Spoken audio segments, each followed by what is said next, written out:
नमस्ते, मैं हूँ स्मिता। आज की हमारी क्लास है बीएसटी से सेकेंड ईयर के लिए। आज का हमारा टॉपिक है विश्वविद्यालय आयोग 1948। विश्वविद्यालय आयोग के अंतर्गत शिक्षा के नए आयाम को जोड़ा गया है और शिक्षा की नई नई तकनीकों को बताया गया है कि विश्वविद्यालय आयोग हमारे भारत में किस तरीके से जरूरी सिद्ध हुआ और वो क्यों इतना आवश्यक था। इसमें कौन कौन से विषयों को प्रस्तुति मिली। विश्वविद्यालय आयोग स्वतंत्रता के बाद में जो भारतीय जो छात्र थे या फिर भारतीय छात्रों के साथ साथ देश विदेश के भी छात्र थे, उन्होंने विश्वविद्यालय में बहुत ही ज़्यादा एडमिशन्स लेना शुरू किया। हालांकि विश्वविद्यालय में छात्रों की संख्या तो बढ़ती गई, लेकिन उनकी जो क्वालिटी है वो बहुत ही ज़्यादा खराब थी। विश्वविद्यालयों की क्वालिटी बहुत ही ज़्यादा खराब थी। विश्वविद्यालय में शिक्षा का माध्यम ये नहीं कि बच्चों को उनके भविष्य के लिए तैयार किया जाए, ठीक है। वहाँ पे शिक्षा का माध्यम सिर्फ एक ही था कि उनको परीक्षा के लिए तैयार करना, उनको परीक्षाओं के लिए तैयार करना। तो ये एक जो भी इनकी नीति थी वो बहुत ही खराब थी और इस नीति से जो जनता थी वो बिल्कुल भी संतुष्ट नहीं थी। तो इसलिए हम कह सकते हैं कि विश्वविद्यालयों की हालत बहुत ही ज़्यादा खराब थी। और स्वतंत्रता के बाद में राजनीतिक जो दल थे या फिर राजनीतिक जो सरकार थी उसमें बहुत ही ज़्यादा परिवर्तन आ चुके थे। जब राजनीति में इतने सारे परिवर्तन आ चुके थे तो स्वतः ही शिक्षा में भी परिवर्तनों को महसूस किया गया। अतः केंद्रीय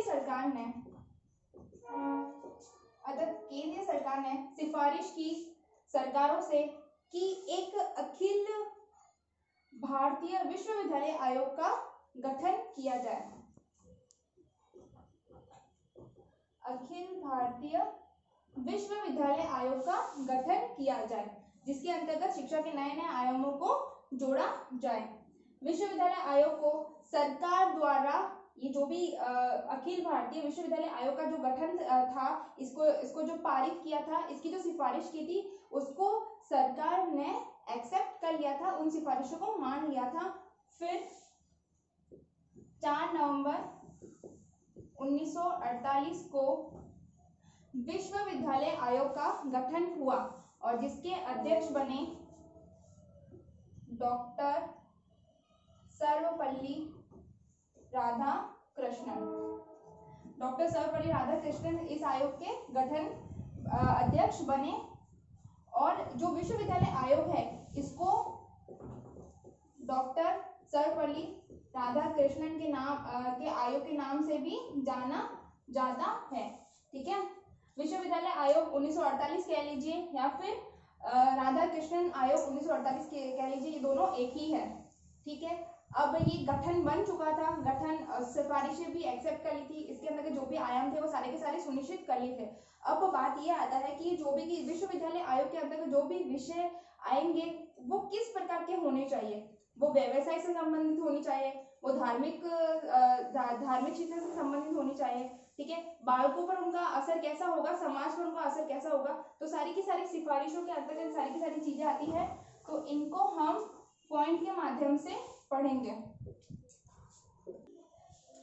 जब हमारी सिफारिश का गठन हो गया था तो उस गठन के अंतर्गत ये भी अब प्रस्तुत करना बहुत ही ज्यादा जरूरी था कि जो शिक्षा है वो कैसी होनी चाहिए, शिक्षा के अंतर्गत कौन कौन सी विषय वस्तु को समावेश होना चाहिए, उसके मेन मुद्दे क्या होने चाहिए, ठीक है। उन पे विचार विमर्श करना बहुत ही ज्यादा जरूरी था। तो इसी सिफारिश के बीच में निम्नलिखित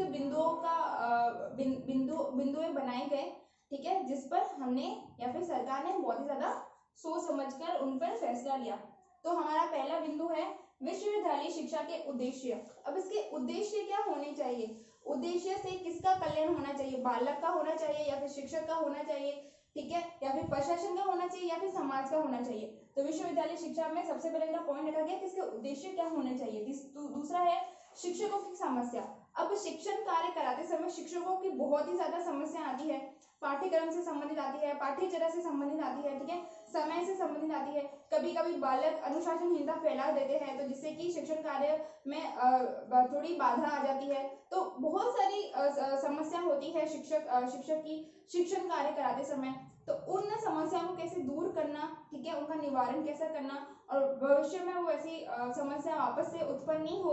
तो ये सारी की सारी चीजें इस पॉइंट में जोड़ी गई है कि शिक्षकों की समस्या। तीसरा है शिक्षण स्तर। अब शिक्षण स्तर कैसा होना चाहिए, शिक्षण स्तर कक्षा कक्ष के अकॉर्डिंग होना चाहिए। वो ना तो इतना ज्यादा उच्च होना चाहिए कि बच्चे को समझ में ही नहीं आए और सारी की सारी चीजें उसके ऊपर से चली जाए, और ना ही इतना लो होना चाहिए, ना ही इतना निम्न होना चाहिए कि इससे वो पॉइंट या फिर बिंदु मात्र समझ जाए कि हाँ इसमें क्या होगा। तो शिक्षण का जो स्तर है वो हमेशा इक्वल होना चाहिए, ना ज्यादा और ना ही कम। नेक्स्ट है पाठ्यक्रम। पाठ्यक्रम कैसा होना चाहिए? पाठ्यक्रम के अंतर्गत कौन कौन से विषय वस्तु का समावेश करना चाहिए? उस कक्षा से संबंधित विषय वस्तु समावेश के साथ साथ में जो अन्य जो पाठ्यक्रम में जो पाठ्यचर्या होती है, जैसे कि पर्यावरण शिक्षा, स्वास्थ्य एवं शारीरिक शिक्षा, कला शिक्षा आदि, ये उनका पाठ्यक्रम किस हद तक समावेश होना चाहिए और पाठ्यक्रम के अंतर्गत कौन कौन से विषय वस्तु का समावेश होना चाहिए, सारे के सारे इस पॉइंट के अंतर्गत आएगा। नेक्स्ट है परीक्षा प्रणाली। परीक्षा प्रणाली कैसी होनी चाहिए? मौखिक होनी चाहिए, प्रायोगिक होनी चाहिए, लिखित होनी चाहिए, कैसी होनी चाहिए? ये सारी की सारी भी विश्वविद्यालय आयोग के सामने एक ये मुद्दा था कि परीक्षा प्रणाली कैसी होनी चाहिए। नेक्स्ट है शिक्षा का माध्यम। शिक्षा का माध्यम कैसा होना चाहिए? हिंदी होना चाहिए, अंग्रेजी होना चाहिए, या फिर राज्य भाषा होनी चाहिए, क्या होना चाहिए? तो ये भी इसके अंतर्गत जोड़ा गया है कि शिक्षा का माध्यम कैसा होना चाहिए। और हमारा लास्ट पॉइंट है धार्मिक शिक्षा। क्या धार्मिक शिक्षा विश्वविद्यालय में होनी चाहिए? अगर होनी भी चाहिए तो क्यों होनी चाहिए? उसका बालकों पर या फिर विद्यार्थियों पर कैसा असर पड़ेगा और फिर उनके दैनिक जीवन पर कैसा असर पड़ेगा? तो ये भी बहुत अहम मुद्दा था कि धार्मिक शिक्षा होनी चाहिए या नहीं होनी चाहिए। ठीक है बच्चों, तो ये आज की हमारी क्लास थी विश्वविद्यालय आयोग के ऊपर। ठीक है, आयोग का दूसरा नाम क्या है? डॉक्टर राधाकृष्णन आयोग भी इसे कहते हैं। ये 1948 में गठित हुआ। इसका गठन हुआ था 4 नवंबर 1948 को। ठीक है, और उसके अंतर्गत ये जो निम्नलिखित जो मुख्य मुख्य बातें हैं, मुख्य मुख्य जो धारा है, मुख्य मुख्य जो प्रस्तुतियां हैं, ये जोड़ी गई है, ये मैंने आपको बता दी।